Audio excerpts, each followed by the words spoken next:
Live from KSAT 12, the Nightbeat starts right now.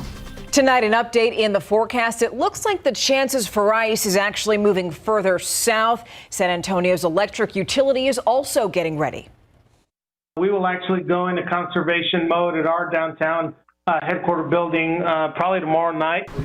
When the grid is expected to hit a power peak and what that means for us right here at home. And a woman's good deed comes at a high price. She took a stray dog to the local animal shelter, but was hit with a bill. What she wants others to know. Plus, a loose dog leads investigators to a house of horrors. What was found on that property coming up? But first. Yeah, we're going to begin with breaking news. The cancellations have already begun. Southwest Airlines announcing the winter weather expected to disrupt service through Friday. They want you to check your flight status. We do know it's already impacting its hub in Dallas-Fort Worth Love Field. That's right. ABC affiliate WFAA is reporting that Southwest Airlines is suspending all operations from Love Field on Thursday. That station is also reporting that American Airlines said it also canceled the, quote, vast majority of impacted flights in the northeast and central parts of the U.S. Of course, we're going to continue to follow the story and bring you updates. Now, keeping the power on and the water running, of course, that is the goal as we inch closer toward another round of winter weather this week. CPS Energy says they are already planning to go into conservation mode at their headquarters downtown tomorrow night, but they say that's only a precaution. Right now, they're focused on a particular 24-hour period. That's Thursday afternoon to Friday afternoon. You know, we might very well see an ERCOT system-wide peak on Friday morning, depending upon how low into the 20s it gets. ERCOT says they are prepared. They predict it will still have 15,000 megawatts available if that peak arrives Friday morning. CPS Energy says all power plants will be up and running to help. They've already taken precautions to keep those plants weatherized. CPS Energy also keeping an eye out for windy conditions, which could also lead to power outages. So now let's talk about SAWS, because it says that it's taking precautions to protect pipes to keep the water flowing. But the company is also warning customers that if they had pipe problems last year, it's likely to happen again this year. So they're telling people to cover any and insulate any exposed pipes. Now, meteorologist Sarah Spivey is tracking this front for us tonight. And Sarah, of course, you were here last year. You're also a local. Whenever we talk about freezes, especially because of what happened last year, people are going to compare it to what happened last year. So let's talk about the differences here. Absolutely. So first thing to know is that even though this event will be Texas-wide, it is not going to last as long. Last year, we were below freezing for 4.5 days. This week, we'll probably only be below freezing for up to 24 hours. But you were mentioning earlier that flights have been canceled at Love Field, and that's because Dallas is going to be the big hit city and the big hub that experiences the most impacts from this cold snap we're going to see. They are under winter storm warnings. You can see that extends all the way out to San Angelo. Here in San Antonio, we are going to be on the tail end of this system, but there is still a winter storm watch for counties in the Hill Country from Thursday morning until Thursday evening for ice accumulation of 1/10 to 1/4 inch, and wind chills could be from 0 to 10 degrees. But what about San Antonio? We still could see some icing on bridges and overpasses on Thursday. Minor icing, but enough to cause an inconvenience during especially the evening commute on Thursday. Moderate icing impacts up in the Hill Country, and of course, as we mentioned, up to the Dallas-Fort Worth area, major impacts. But coming up, I'm going to walk you through a timeline of what you can expect when it comes to the cold and whether or not we'll see any ice in San Antonio. Steve. The forecast continues to change. Thank you, Sarah. Now, we know this upcoming weather event will not be as bad as last February's freeze. Still, first responders tell the Night Team's Patty Santos it is important to always stay prepared. Now is the perfect time, not when it happens. The winter storm last year left many without power and some without water. Converse Fire Chief Luis Valdez says it shows just how quickly things can go south during an emergency. The biggest thing we learned is that we have to prepare, we have to stay aware, we have to monitor the weather and learn from that. Start with a well-thought-out plan. Rushing to the grocery store the day before is not a plan. Keep extra blankets, water, non-perishable foods, and canned or dry foods stored away. Having that discussion with your family and saying, what would we eat if we couldn't cook? If we didn't have heat to cook with, what would we do? Among the extras, keep medicine, eyeglasses, or clothing ready to go. If you have to evacuate your home, or where are you going to go, and what would you take with you? The plan should have you looking around your home, locate emergency exits, protect pipes, and weatherize your home, and know what not to do. Last year, many people put their lives in harm's way when they panicked. We had a few calls that were really concerning, people heating their homes with their stove. We even had a barbecue pit, unfortunately, being used inside the home. Very dangerous situation. Many cities and counties regrouped after last year's storm.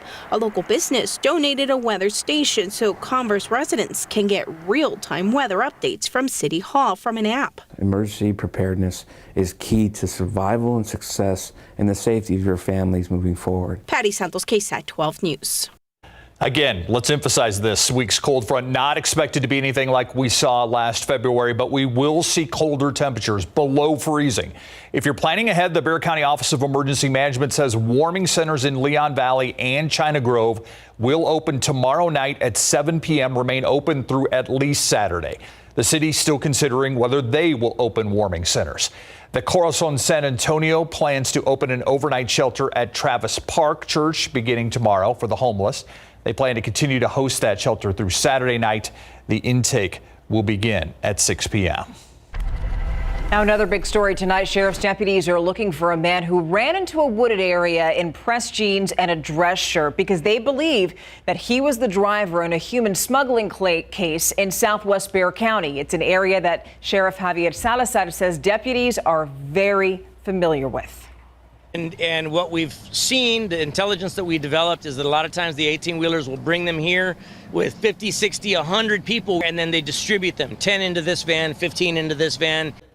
Now, in this case, deputies say that 8 people from Mexico were forced into a van near Shepherd and Pearsall. Someone saw it happen, called police. Deputies say they pulled the driver over, but that driver managed to run off. And then when they opened the van, they found 7 men and 1 woman. They were in terrible condition.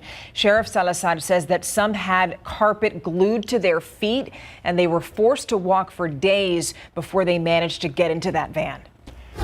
Now for a look at some of the other big headlines tonight. A dog on the loose leads investigators to a case of animal cruelty in Medina County. Deputies executed a warrant at a home in Devine. Deputies there arrested this man, David Rodriguez. He faces several animal cruelty charges. Today, deputies found more than 10 dogs and other animals on this one property. Some of those animals were dead and still tethered or chained in their crates. San Antonio police are looking into what they're calling a suspicious death. The discovery made just this morning at a Westside Park.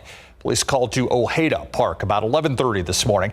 Officers found a man's body in a creek bed. If you can help in this case, call police. There's another change amid this pandemic. Pfizer-BioNTech is now seeking emergency authorization for a COVID-19 shot for children as young as 6 months. Getting those vaccines in arms is a critical part of helping both to prevent COVID among little kids and helping to move us all a little bit closer back to normal. A member of the FDA Vaccine Advisory Committee says he anticipates they will look at the data on February 15th. If authorization from the FDA is granted, shots could be delivered to the tiniest arms by early March. And that's a look at your Nightbeat news flash. Today marks the beginning of Black History Month. President Joe Biden says that he's going to nominate a black woman to the Supreme Court this month. Now, here at home, San Antonio has a treasure trove of Black history. The KSAT Explains team explored many stories to share with you. In our history books, it didn't tell you about all the wonderful things that Black people did. It talked to you about enslavement, and it talked to you about the fact that Black people are typically good at sports. Well, there's a lot more to African American and Hispanic American history than just those two things.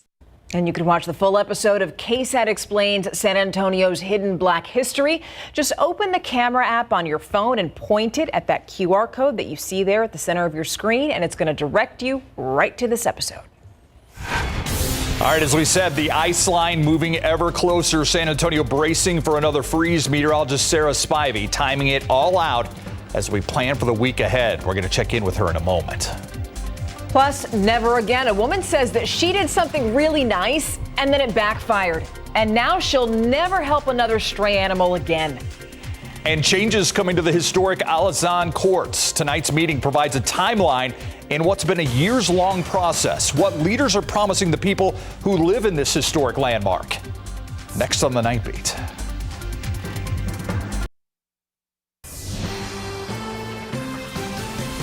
The city now making a promise to hundreds of people at the Alazan Apache Courts. That's the city's oldest public housing complex. For years, people have argued that it needs updates, while others have said it should be preserved. The complex is on the city's west side, and for now, the San Antonio housing complex is focusing on one section of it. We're talking about the Alazan Courts. Right now, community input is being gathered through March for this project, and based on those needs, Phase 2 will discuss the vision and the design options. Phase 3 will allow people to evaluate those design options and then provide feedback. And then Phase 4 will entail decision making in August. But there's still a question over whether the building will be torn down and rebuilt or renovated.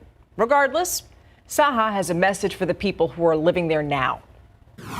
Our commitment is we're not going to displace anyone from the community of Alazan. Right. So the Alazan Courts Community Center on South Brazos is holding open houses for the project. They're going to be from 3 to 6 p.m. weekdays and 11 a.m. to 1 p.m. on Saturdays. New tonight, it started as a good deed, but then several bills followed. San Antonio Animal Care Services offering some insight if you decide to take in a stray animal. One woman tells the Night Team's Lee Waldman she hopes others learn from her expensive experience. Tiffany Quaylen is an animal lover. Can we cut real quick? Even jumping up during our interview to help the neighbor's puppy after it got out of the yard. But after helping a stray last month, Tiffany is vowing no more. I will no longer help another animal. And that's really unfortunate. It's breaking my heart. In November, a stray named Emmett showed up at her property in bad shape. She spent $1,100 in the week she cared for him before calling Animal Care Services to pick him up. What Quaylen didn't realize, you're the primary caregiver for that animal and you've taken that animal into your home.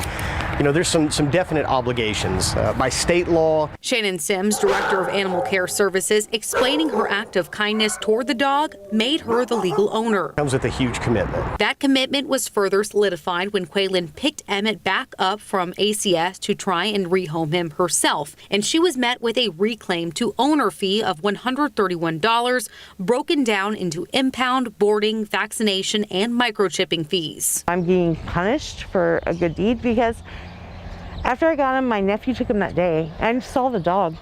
Never more. A month later, a $300 citation from ACS for not getting Emmett neutered. She reclaimed that animal. She took that responsibility and was actually given a notice that you need to get this animal fixed within 30 days. While Sims is sympathetic to Quaylen's plight, he hopes it makes people more cautious before they open their homes to strays they aren't ready to be responsible for. The last thing I want to hear is somebody with the best intentions in their mind getting into a bad situation. If you have a stray hanging around your home, Sims recommends calling 311 and not allowing the animal to come inside. He says they'll come by and pick it up, and it'll save you from any legal responsibility to the animal. Live outside of Animal Care Services, Lee Waldman, KSAT 12 News. All right, Lee, thank you. Live cam outside tonight, 58. We've got a few more hours of nice balmy 60, 70 degree days before enjoy this while it comes down. And Sarah, I want to be clear that the forecast has changed since 6 o'clock. I mean, you were more concerned about icing in the area. It is. Since 6 o'clock, we've been able to look at the forecast a little bit clearer, and it does look like we could be worrying a little bit about ice accumulation on bridges and overpasses during the evening commute in San Antonio Thursday. So please, this is why it's important to stay up to date with the forecast as we'll continue to tailor it to San Antonio as we get closer and closer to Thursday. First thing to know, though, is that much of the state of Texas is either under a winter weather advisory, winter storm warning, or winter storm watch. The area that's going to get hardest hit by this upcoming icing event is in the Dallas-Fort Worth area. They could be getting up to ½ an inch of ice with sleet and snow on top of that, and that's why we have flight cancellations in DFW for Thursday. Regardless, we are going to be on the tail end of this system here in San Antonio and across the KSAT 12 viewing area.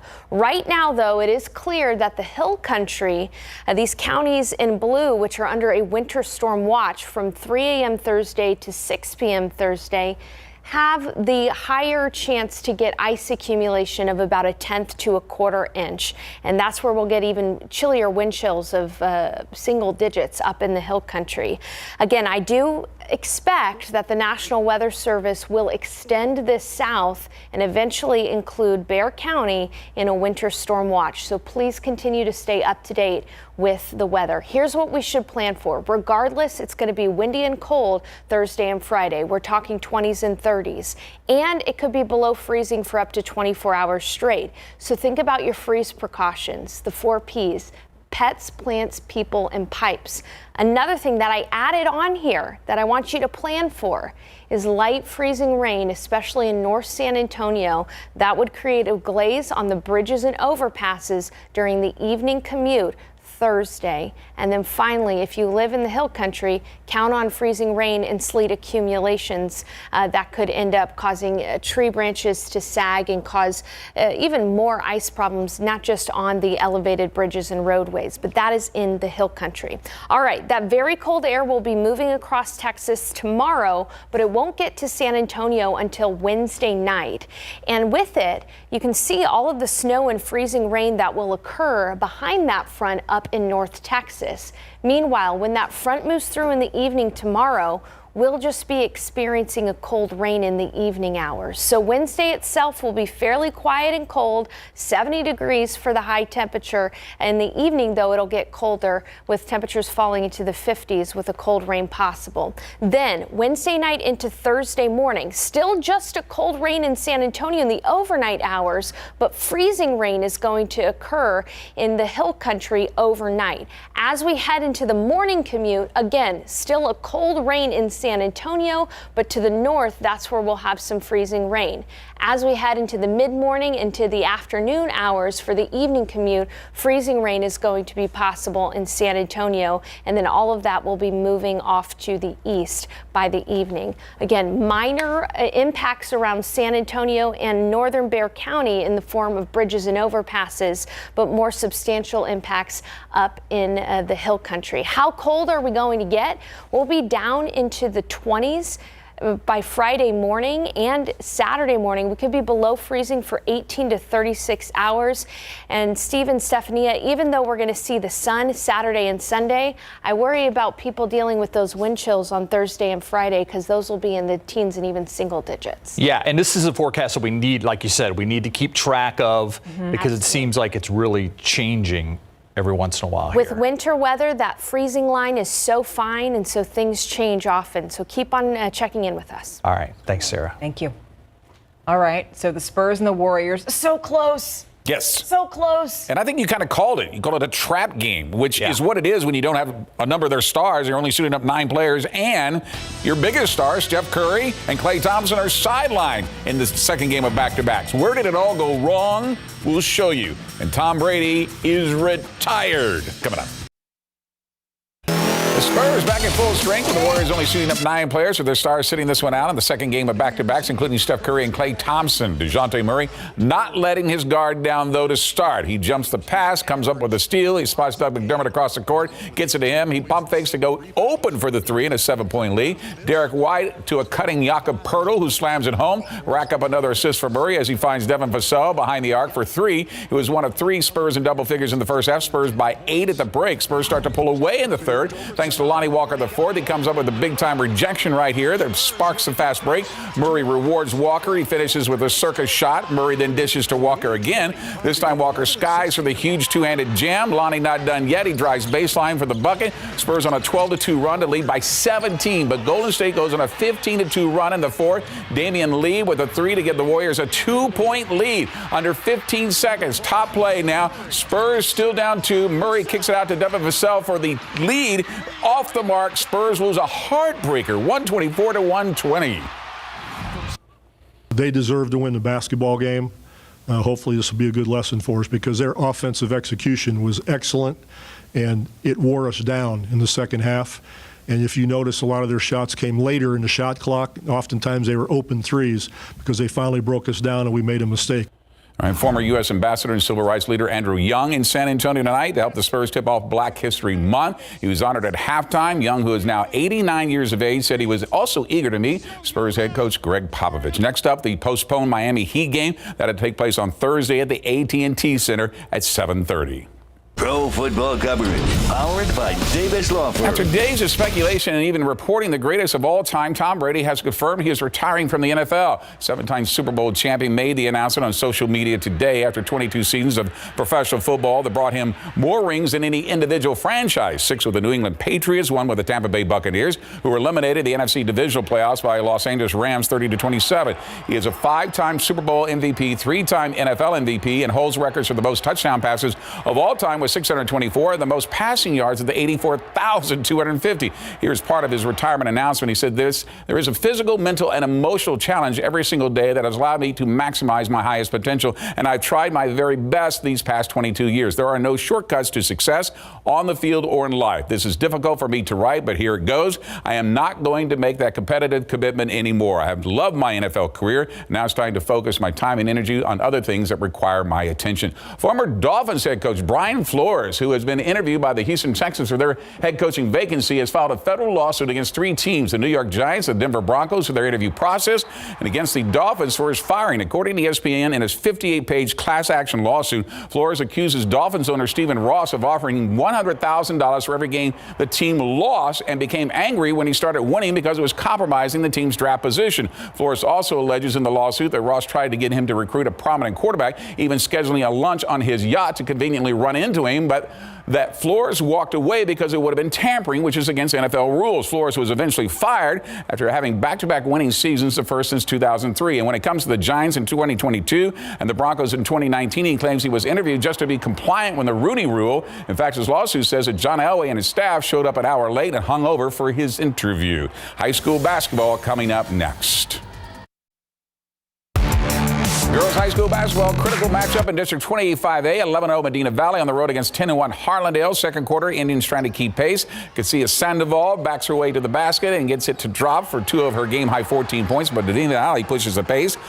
Clara Arroyos gets it ahead to Kylie Mutz for the lay-in. Panthers led 30-13 to the break. They keep it rolling in the second half. Ileana Morales drives right through the defense for the lay-in. She had a team-high 13 points. 4 Panthers scored in double figures. They remain undefeated in district play, 56-39 at the Alamo Convocation Center. District 27-5A, Lanier taking on Brackenridge. Vokes led by 5 late in the second quarter, but the Eagles get it on a run here at 5-0. Alacia Brown comes up with a steal, takes it all the way back for the lay-in. We're tied at 27 at halftime, but the Vokes answer early in that third quarter.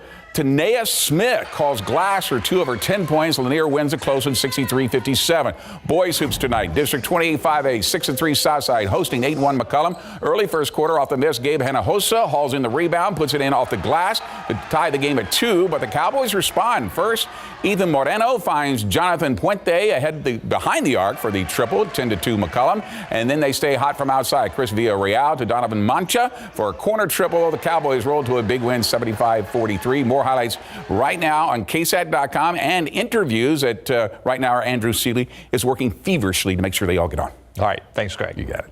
We'll be right back. Thursday is the day you'll want to pay very close attention to the weather because there will be some light icing around San Antonio. We'll be below freezing for up to about 24 hours, so take those freeze precautions now. At least we'll see sunshine over the weekend, 40s and 50s. But we'll be here with you every step of the way. Well, that does it for us. Have a great night. See you tomorrow.